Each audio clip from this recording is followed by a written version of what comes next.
Son las 2 de la tarde, la 1 en Canarias. Radio María.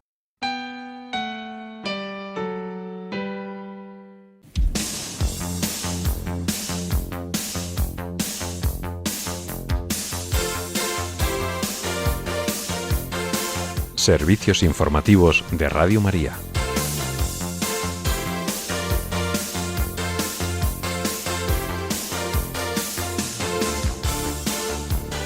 El Papa León XIV pide que la diplomacia busque caminos de reconciliación ante muros y disidencia. La Unión Europea y Mercosur firman hoy un histórico acuerdo comercial entre protestas y nuevos planes de negocio. Y los reyes de España y sus hijas arropan a la reina Sofía en el responso por su hermana Irene de Grecia en Madrid. Les contamos estas y otras noticias en el informativo que ahora comenzamos. Buenas tardes.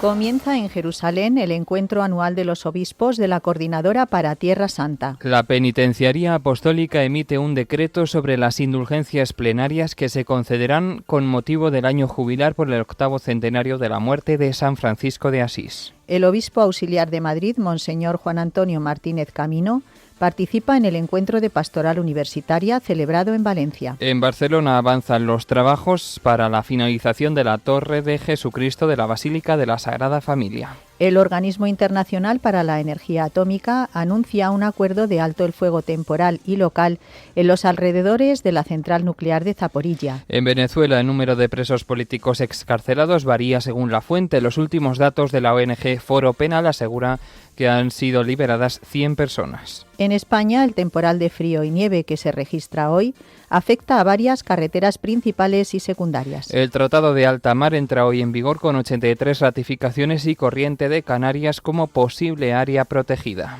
Y en deportes, el piloto argentino Luciano Benavides gana el Dakar en motos por 2 segundos.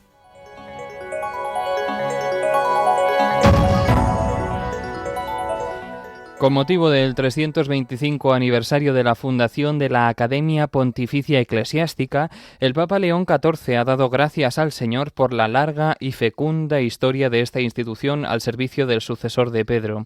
El obispo de Roma ha recordado que en 1701, por voluntad del Papa Clemente XI, se inició una misión tan meritoria cuyo espíritu muchos de los papas han custodiado y cuyo crecimiento han guiado, acompañando su desarrollo a la luz de las necesidades que la Iglesia y la diplomacia han manifestado a lo largo de los siglos. Asimismo, el pontífice ha comentado que hace pocos años el Papa Francisco, con la Constitución Apostólica Praedicate Evangelium, confirmó la ubicación de la Academia dentro de la estructura de la Secretaría de Estado, poniéndola en conexión con la sección para el personal de la carrera diplomática de la Santa Sede. Para el Papa León, esta y otras reformas tienen como objetivo ofrecer un plan de estudios que con una sólida base científica sea capaz de integrar competencias jurídicas, históricas, políticas, económicas y lingüísticas y combinarlas con las cualidades humanas y sacerdotales de los jóvenes presbíteros. De esta forma, el Santo Padre ha agradecido a los superiores y a los alumnos de la Pontificia Academia Eclesiástica el camino de comunión y renovación emprendido con espíritu de fe y de disponibilidad, acogiendo los cambios sin olvidar las raíces. Además, el sucesor de Pedro ha alentado a que esta feliz ocasión suscite en los alumnos un renovado compromiso de perseverar en el camino formativo, recordando que el servicio diplomático no es una profesión, sino una vocación pastoral. Por ello, el Papa León XIV ha asegurado que su diplomacia nace del Evangelio, no es táctica, sino caridad pensante, no busca ganadores ni perdedores, no construye barreras, sino que recompone vínculos auténticos. Para edificar esta comunión, el obispo de Roma ha pedido que cada palabra pronunciada deba ir precedida de la escucha de Dios y la escucha de los pequeños, de aquellos cuya voz a menudo no se oye. Además, ha dicho que los diplomáticos del Papa están llamados a ser puentes. Finalmente, imitando a San Antonio Abad, que supo transformar el silencio del desierto en un diálogo fecundo con Dios, el pontífice les ha pedido ser sacerdotes de profunda espiritualidad, para que la oración en ella saquen la fuerza del encuentro con los demás. En el plano internacional, la Unión Europea y los países del Mercosur firman hoy el acuerdo de libre comercio con el que las dos regiones culminan casi 26 años de negociación y establecen un nuevo marco de relaciones que con el campo europeo y media docena de países en contra puede entrar en vigor de manera interina, pero tendrá que superar un tenso proceso de ratificación para su aplicación definitiva. La presidenta de la Comisión Europea, Ursula von der Leyen, y el presidente del Consejo Europeo, Antonio Costa, además del comisario de Comercio, Marcos Šefčovič, representan a la Unión Europea en la ceremonia que tiene lugar en Asunción, capital de Paraguay, país que ejerce este semestre la presidencia rotatoria de Mercosur. Las fuertes críticas que mantiene el sector agroalimentario europeo y la amenaza de eurodiputados de llevar el pacto ante el Tribunal de Justicia de la Unión Europea si así ocurre, han hecho que Bruselas se muestre cauta y no aclare si contempla esta entrada en vigor provisional o esperará al consentimiento europarlamentario. El Pleno del Parlamento Europeo puede aprobar o tumbar el acuerdo en su totalidad, pero no enmendarlo. Entre tanto, la sesión plenaria de la próxima semana incluye en su agenda 2 resoluciones que piden denunciar la firma ante el Tribunal de Justicia de la Unión Europea. En España, el sector agroalimentario acoge el acuerdo entre las protestas masivas de los agricultores y la perspectiva de nuevos planes de negocio para las industrias o bodegas exportadoras que ven oportunidades en el bloque latinoamericano. El acuerdo incluye concesiones a Mercosur en el vacuno, en las aves de corral, en el etanol y en el arroz. En cuanto a los productos que exporta España, supone un mejor acceso para sus vinos, bebidas, el aceite de oliva, el chocolate o los lácteos. La liberalización se producirá en plazos. Las organizaciones agrarias españolas han amplificado las movilizaciones contra el acuerdo, entre ellas la participación en la protesta de los agricultores de la Unión Europea del próximo martes en Estrasburgo, para pedir que la Eurocámara lo enfrente. En España, las tractoradas se extenderán de aquí a final de mes. Por otro lado, los reyes Felipe VI y Leticia, junto con la princesa de Asturias y la infanta Sofía, han arropado a la reina Sofía en el responso por su hermana, la princesa Irene de Grecia, que se ha oficiado en la Catedral Ortodoxa Griega de San Andrés y San Demetrio en Madrid. Al acto han asistido también otros miembros de la familia, como las hermanas del jefe del Estado, Elena y Cristina de Borbón, pero no su padre, el rey Juan Carlos, que vive en Abu Dhabi desde agosto de 2020 y cuyos médicos han aconsejado que no se desplazase para tan poco tiempo. Tampoco acudirá el lunes al funeral y el entierro, que tendrá lugar en Atenas. La hermana de la reina Sofía será enterrada en el cementerio del Palacio de Tatoi, residencia de la familia real griega, junto a sus padres Pablo I de Grecia y Federica de Hannover. Allí fue enterrado también hace 3 años Constantino II, hermano de la reina Sofía, que fue el último rey de los helenos. Ocupó el trono entre 1964 y 1973, hasta que un golpe militar abolió la monarquía en Grecia. Irene de Grecia falleció el jueves a los 83 años. Desde hace décadas vivía con su hermana, a la que estaba muy unida, en el Palacio de la Zarzuela, donde ha sido velada. Descanse en paz.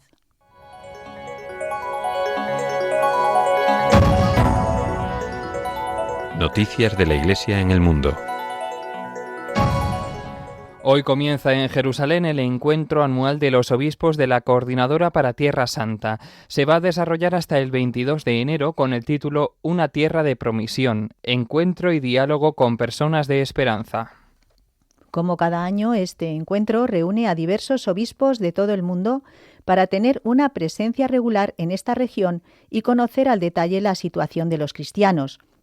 En esta ocasión participan 13 obispos en representación de las conferencias episcopales de España, Inglaterra y Gales, Italia, Alemania, los países nórdicos, Irlanda, Francia, Estados Unidos, Escocia y Canadá.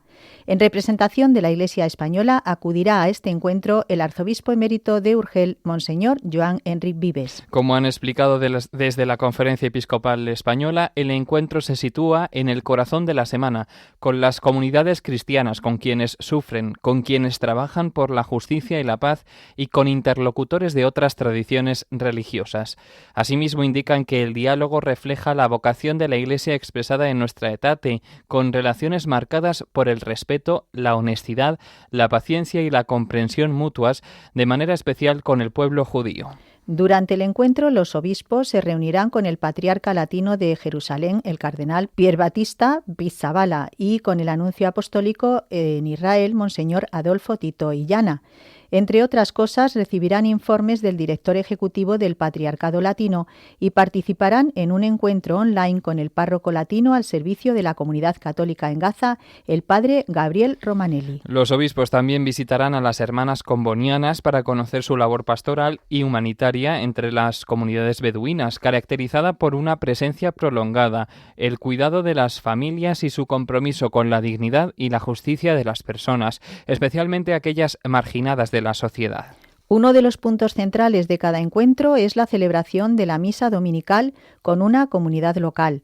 Este año los obispos celebrarán la Eucaristía con los feligreses de Cristo Redentor en Taibet, pasando el día en el pueblo para escuchar, compartir experiencias y conocer de primera mano los desafíos a los que se enfrentan sus habitantes. También se celebrarán encuentros de diversas realidades sociales y religiosas de la región. Los obispos también visitarán el Instituto Efetá Pablo VI en Belén, que ofrece rehabilitación y educación a niños sordos de todos los territorios palestinos. Los participantes conocerán la labor y el ministerio de la fundación. A su vez, habrá un encuentro con el Parent Circle Families Forum, una organización conjunta israelí-palestina formada por más de 800 familias afectadas por el conflicto en curso, todas ellas habiendo perdido a un familiar directo. Finalmente acudirán al seminario del Patriarcado Latino, que forma el futuro de la vida pastoral de la Iglesia local mediante la oración, el estudio y el servicio, apoyando tanto el ministerio ordenado como la formación de adultos laicos al servicio de toda Tierra Santa. Más noticias. La Penitenciaría Apostólica ha emitido un decreto sobre las indulgencias plenarias que se concederán en el año jubilar concedido por los 800 años de la muerte de San Francisco de Asís. Este tiempo de gracia se inauguró el 10 de enero y se extenderá hasta la misma fecha del año que viene. En este documento, la Penitenciaría Apostólica expresa su deseo de que este año especial nos impulse, cada uno según sus posibilidades, a imitar al pobrecillo, a formarnos en la medida de lo posible según el modelo de Cristo y a no hacer vanos los propósitos del año santo recientemente transcurrido. De acuerdo con este decreto, las indulgencias se concederán, siguiendo las debidas condiciones, a los miembros de las familias franciscanas que observen la regla de San Francisco o se inspiren en su espiritualidad o perpetúan su carisma de cualquier forma. También a los fieles que con el alma desprendida del pecado participen en el año de San Francisco visitando en forma de peregrinación cualquier iglesia conventual franciscana o lugar de culto dedicado a San Francisco o relacionado con él por cualquier motivo. Allí deberán seguir devotamente los ritos jubilares o pasar un tiempo meditando y rezando, invocando a la Virgen y a los santos de la familia franciscana. También podrán obtener la indulgencia plenaria los ancianos, enfermos y quienes los cuidan, que por motivos graves no puedan salir de casa, desprendiéndose del pecado y con el propósito de cumplir lo antes posible las condiciones habituales si se unen espiritualmente a las celebraciones y ofrecen sus oraciones y sufrimientos. Y cambiamos de tema. La Pontificia Universidad Urbaniana ha acogido la primera sesión del curso intensivo dedicado a los delitos reservados al Dicasterio para la Doctrina de la Fe, los llamados Delicta Gravoria. Las lecciones de este curso, promovido por el propio Dicasterio para la Doctrina de la Fe, se desarrollan en el Auditorio Juan Pablo II del Ateneo Pontificio, que forma parte integrante del Dicasterio para la Evangelización. El programa del curso, que concluirá en el mes de junio, tiene como objetivo profundizar en las cuestiones jurídicas relacionadas con los delitos reservados al Dicasterio para la Doctrina de la Fe. Se trata de materias y procedimientos de particular interés para trabajadores de curias diocesanas y tribunales eclesiásticos, responsables de órdenes religiosas y estudiantes que ya hayan obtenido la licenciatura en Derecho Canónico.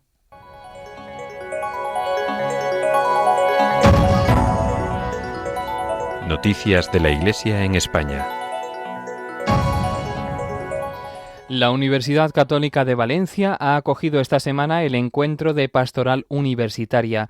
Ha estado organizado por la Subcomisión para las Universidades y Cultura de la Conferencia Episcopal Española y ha reunido a responsables de pastoral universitaria para reflexionar sobre la evangelización en el ámbito académico. En este evento ha participado el obispo auxiliar de Madrid y presidente de la Subcomisión Episcopal para las Universidades y Cultura, Monseñor Juan Antonio Martínez Camino. En su intervención, el prelado se ha comentado que las sociedades occidentales, incluida España, poseen unas raíces cristianas muy fuertes, pero que se han vuelto paganas. A esto ha añadido que la cultura dominante tiene un dios falso que se llama progreso y que todo gira en torno a este mito.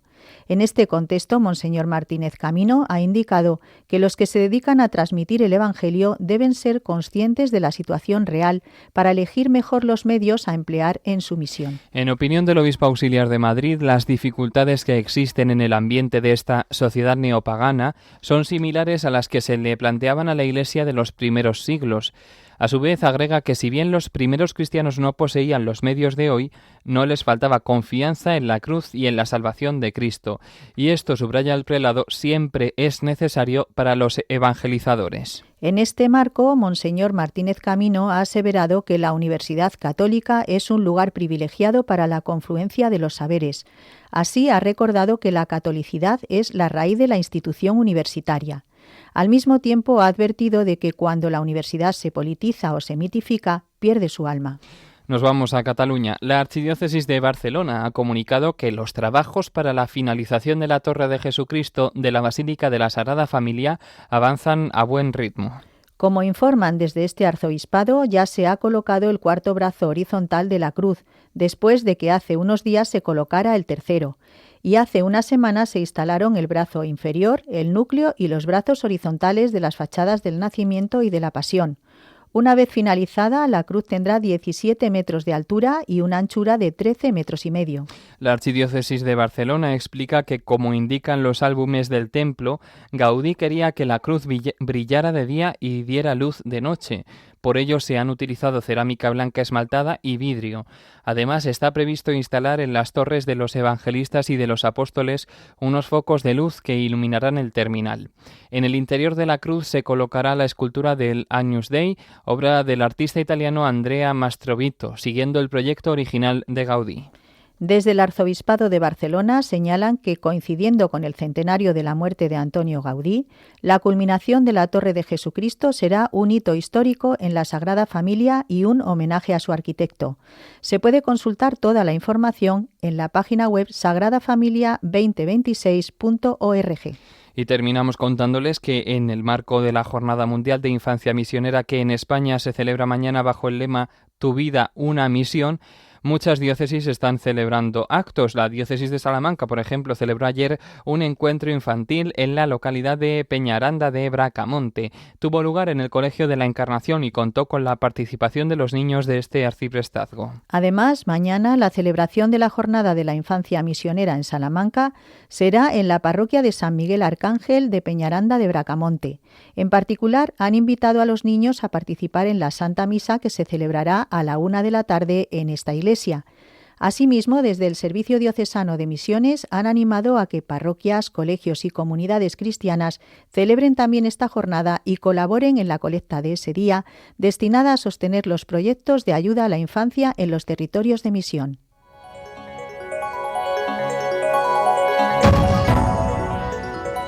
Información internacional.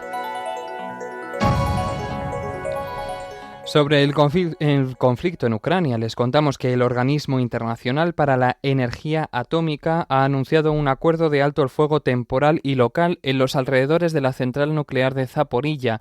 Es la más grande de Europa y en manos de las tropas rusas desde marzo de 2022. De esta forma pueden acometer las reparaciones necesarias en la última línea eléctrica de reserva de la instalación nuclear fuera de servicio desde los ataques del 2 de enero. Otras centrales, como la de Chernobyl, también han sufrido desconexiones de alguna línea eléctrica en las últimas semanas debido a la actividad militar en la zona. Solo en los últimos 7 días, observadores del Organismo Internacional para la Energía Atómica han detectado actividad militar en las 5 plantas nucleares de Ucrania, incluso con fuertes explosiones en sus alrededores. Rusia y Ucrania se culpan mutuamente de los bombardeos contra la infraestructura de apoyo de la central, controlada por las tropas rusas desde el principio de la guerra, que se ha quedado en hasta 12 ocasiones sin corriente desde febrero de 2022. Otro alto el fuego temporal negociado por el Organismo Internacional para la Energía Atómica el 30 de diciembre ya permitió realizar reparaciones en dicha línea. En América, la ONG Foro Penal ha elevado a 100 el número de presos políticos que han sido excarcelados en Venezuela frente a las más de 400 personas liberadas enumeradas la víspera por la presidenta encargada de Venezuela, Delcy Rodríguez, desde el anuncio realizado por el Ejecutivo venezolano a comienzos del mes de enero. Además, el representante de Foro Penal ha exigido la excarcelación del resto de presos políticos y ha presentado este hecho como una oportunidad importante para terminar con el sistema represivo que ha venido acosando a la población venezolana. Eso decía el representante del Foro Penal. Estos datos contrastan con los ofrecidos a comienzos de esta semana por el presidente de la Asamblea Nacional de Venezuela, Jorge Rodríguez, quien aseguró que las autoridades del país latinoamericano han excarcelado ya a más de 400 personas desde diciembre. Por su parte, la Plataforma Unitaria Democrática, vinculada a la opositora María Corina Machado, contabiliza 130 presos políticos liberados en su último balance, publicado a última hora de la tarde de ayer. Más noticias. Las autoridades kurdas de la región semiautónoma del noreste de Siria han expresado su descontento ante el decreto firmado ayer por el presidente sirio Ahmed al-Shara que garantiza la identidad cultural del pueblo kurdo.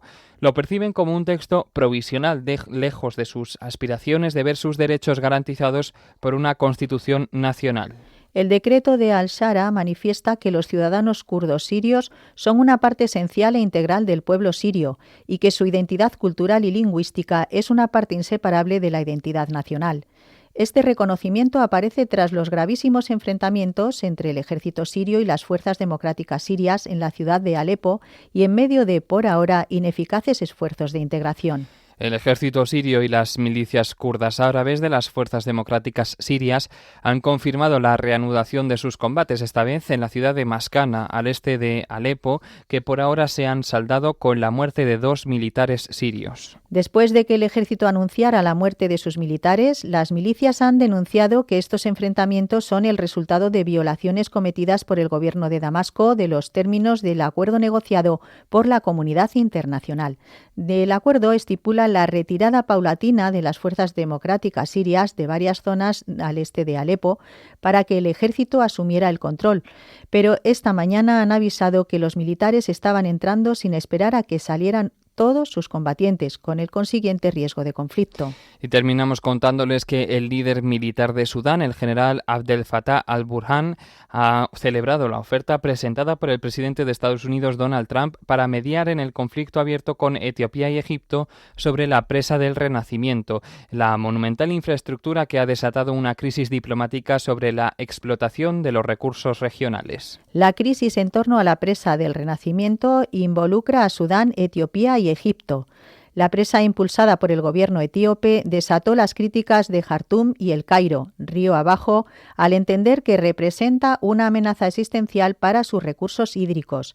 Y es que los gobiernos de los 3 países afectados alcanzaron en enero de 2020 un principio de acuerdo sobre los principales puntos de disputa en torno a la infraestructura, pero Etiopía abandonó las conversaciones antes de firmarlo.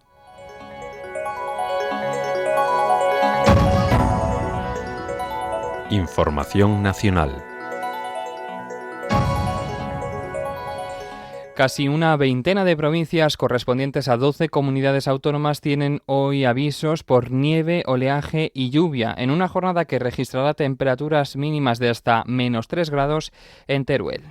Este temporal de frío y nieve que se registra hoy en buena parte de España afecta a casi 50 carreteras de 8 provincias, 5 de ellas pertenecientes a la red principal y el resto a carreteras secundarias.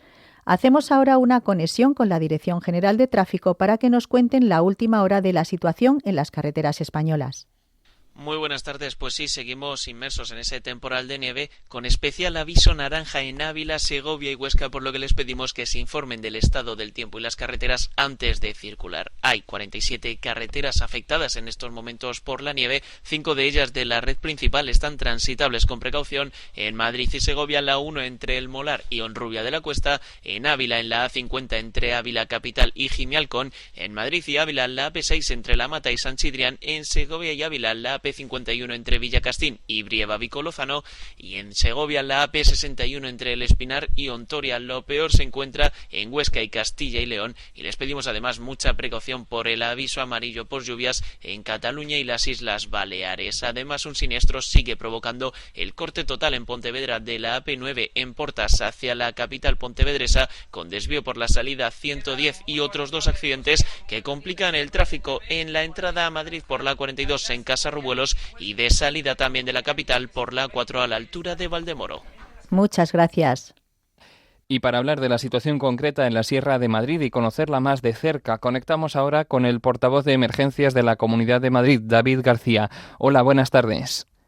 ¿Qué tal? Hola. Queríamos conocer realmente dónde hay que tener especial precaución en estos días. Bueno, pues fundamentalmente dentro de la Comunidad de Madrid, en lo que es la zona de la Sierra. Para este domingo, de hecho, hay un aviso amarillo emitido por AEMET, según el cual se esperan nevadas con una acumulación de 5 centímetros entre las 3 de la tarde y las 12 de la noche del domingo. Claro, ¿y qué supone este aviso amarillo, el que hemos tenido durante el sábado y el que tendremos mañana en esta zona centro? O sea, para las actividades cotidianas, ¿qué supone para la población general? Pues teniendo en cuenta que solo se aplica a la zona de la Sierra, pues es fundamental sobre todo intentar evitar los desplazamientos que no sean necesarios. Evidentemente, los vecinos que vivan en los pueblos de la Sierra, pues además de que están más acostumbrados, pues tendrán que tener especial precaución para circular con cadenas o con neumáticos de invierno cuando sea necesario. Pero lo que pedimos sobre todo desde la Comunidad de Madrid es que ante este tipo de previsiones, los aficionados a la montaña que se desplazan a la sierra durante los fines de semana, pues que con avisos amarillos por nevadas como los que se están emitiendo por parte de EMET, pues que busquen planes alternativos. Claro, eso en la zona sierra de la Comunidad de Madrid, pero ¿qué recomendaciones daríais desde Madrid, pero para toda España, a la población que ahora mismo está afectada y que podría estar afectada en otros puntos? ¿Qué recomendaciones se hacen de precaución en este tipo de situaciones? Lo fundamental con avisos por nieve es evitar los desplazamientos en coche, salvo que sean estrictamente necesarios. Eso es lo fundamental.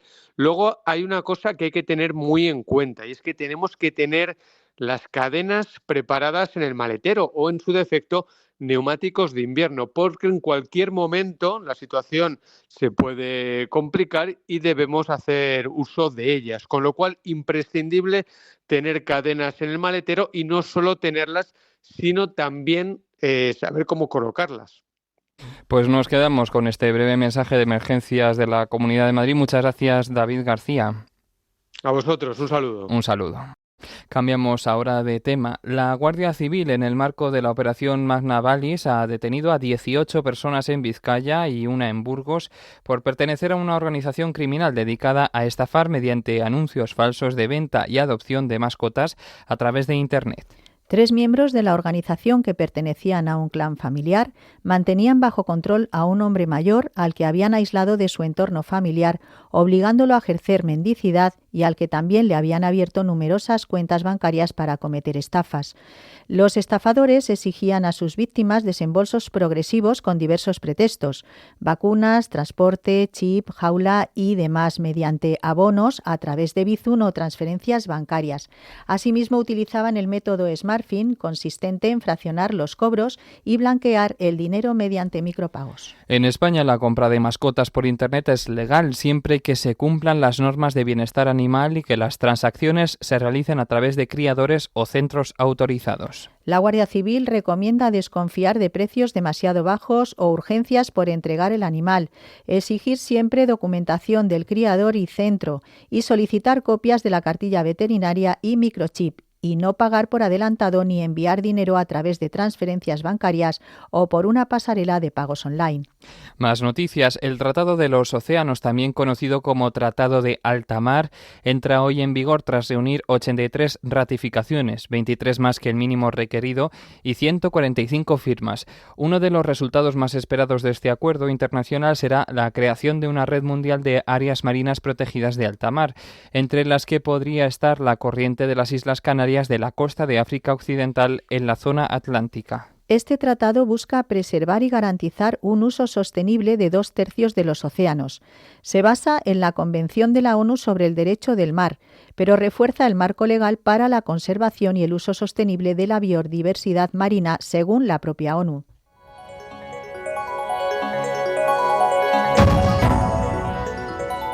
Información deportiva.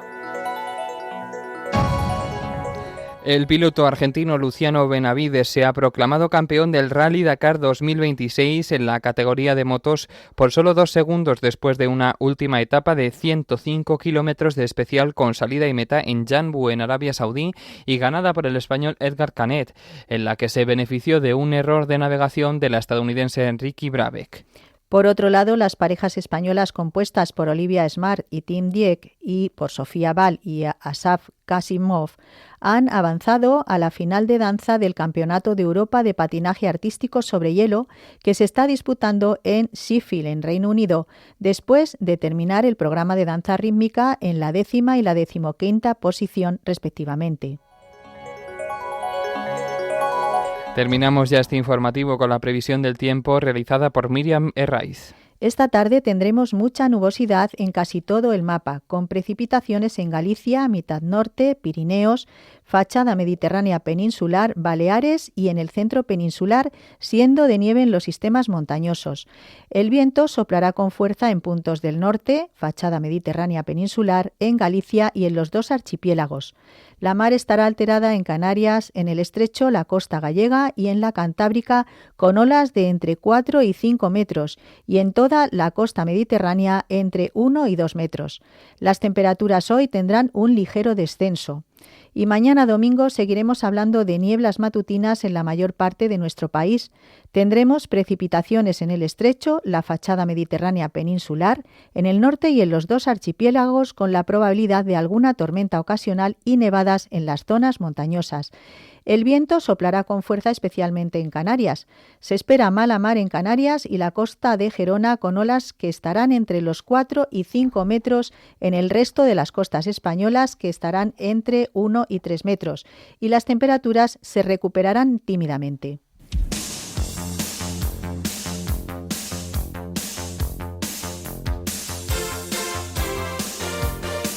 Esto es todo por ahora. Los hemos acompañado en la redacción Cristina Abad y en los micrófonos Ángela Gutiérrez y José García.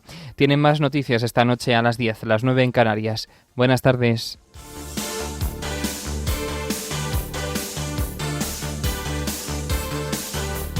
Informativos de Radio María.